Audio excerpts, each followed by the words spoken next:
분석 수업 시작하도록 하겠습니다. 교과서는 67페이지 펴주시면 됩니다.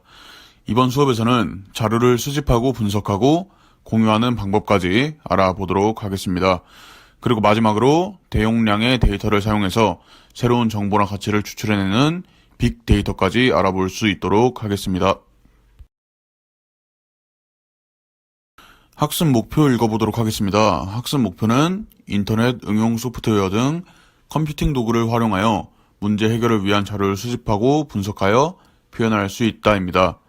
학습 목표에 따라 컴퓨팅 도구들을 활용하여 문제 해결에 필요한 자료를 수집하고 분석하는 방법에 대해 알아보도록 하겠습니다.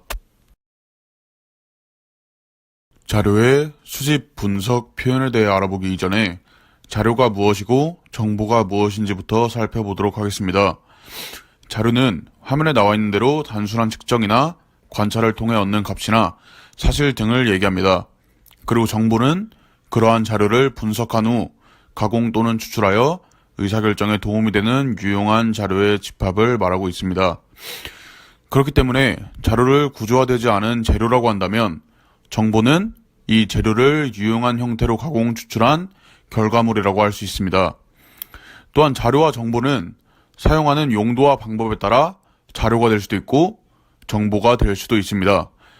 예를 들어서 온도, 습도, 비의 양 등은 자료고 그에 따라 이 재료들을 구조화하여 제작한 일기예보는 정보가 됩니다. 그러나 다른 상황에서 여행을 준비하고 있는 사람에게는 일기예보 또한 자료의 하나로서 정보의 재료로 사용할 수 있게 되는 것입니다. 정해진 목적 달성이나 문제 해결에 있어서 가장 먼저 해야 되는 일은 관련된 자료나 정보를 수집해야 합니다. 자료를 수집하기 위해서는 우선 필요한 자료가 무엇인지를 정리해야 됩니다.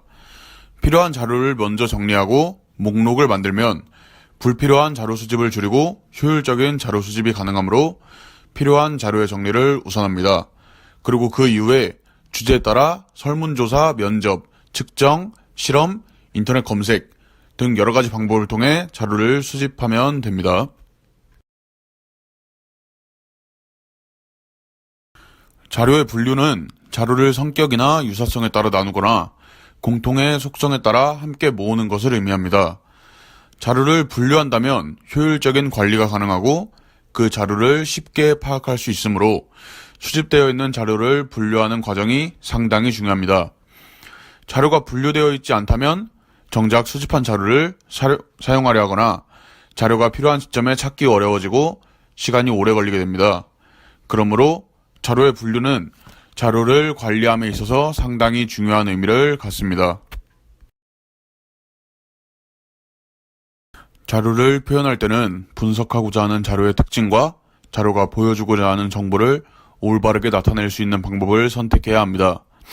각 자료 분석 결과별로 어떤 상황에 사용하면 좋을지 살펴보도록 하겠습니다. 화면을 보면 막대 그래프와 원 그래프가 있습니다. 원 그래프는 전체적인 비율의 분포도를 한눈에 파악하기 좋으므로 주로 언론사 등에서 통계 수치를 공개할 때 주로 활용합니다.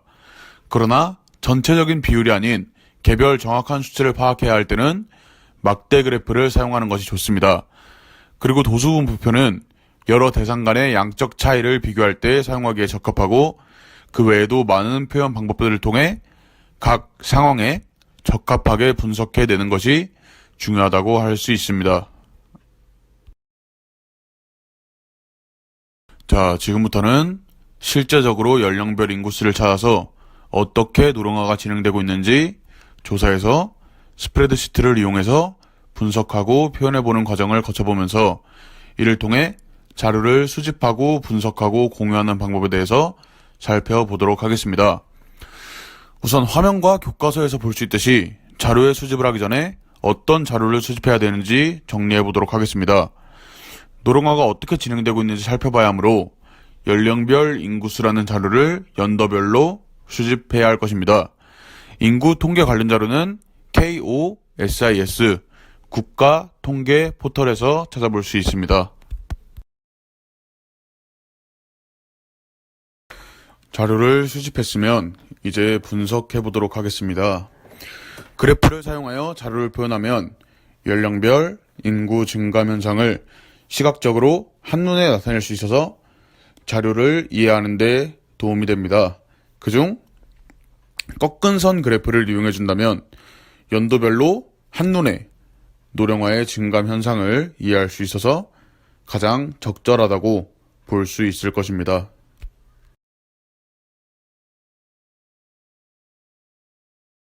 자, 그럼 이제 자료를 수집하고 분석했다면 공유해 보도록 하겠습니다. 자료를 공유할 때는 인터넷 카페나 게시판, SNS 등 다양한 방법을 우리가 이용하고 있지만 이번에는 클라우드 서비스를 이용해 보도록 하겠습니다. 클라우드 컴퓨팅 서비스를 활용하면 컴퓨팅 시스템을 유지, 보수, 관리하기 위해 소요되는 비용과 서버의 구매 설치 비용 등 많은 비용과 시간 인력을 줄일 수 있기 때문에 많은 장점을 가집니다. 정보를 공유할 때는 개인정보의 유출이나 저작권을 위반하지 않도록 주의해야 할 것입니다. 빅데이터란 대용량의 데이터를 활용하여 소량의 데이터에서는 얻을 수 없었던 새로운 정보나 가치를 추출해내고 그 결과를 분석하는 것을 의미합니다. 또한 일반적으로 양, 입출력 속도, 다양성의 세 가지가 빅데이터의 특징으로 가장 많이 언급되고 있으며 최근에는 정확성을 추가하여 네 가지로 얘기하기도 합니다. 빅데이터는 정부나 기업을 중심으로 적극 활용되고 있으며 그 영역이 점점 넓어져 인공지능, 사물인터넷, 로봇, 자율주행 자동차 등과 함께 4차 산업혁명의 핵심 주제로 논의되고 있습니다. 다음 시간에는 정보관리가 무엇인지 그리고 그 필요성과 방법에 대해서 살펴보도록 하겠습니다. 다들 오늘 수업 듣느라 고생하셨습니다.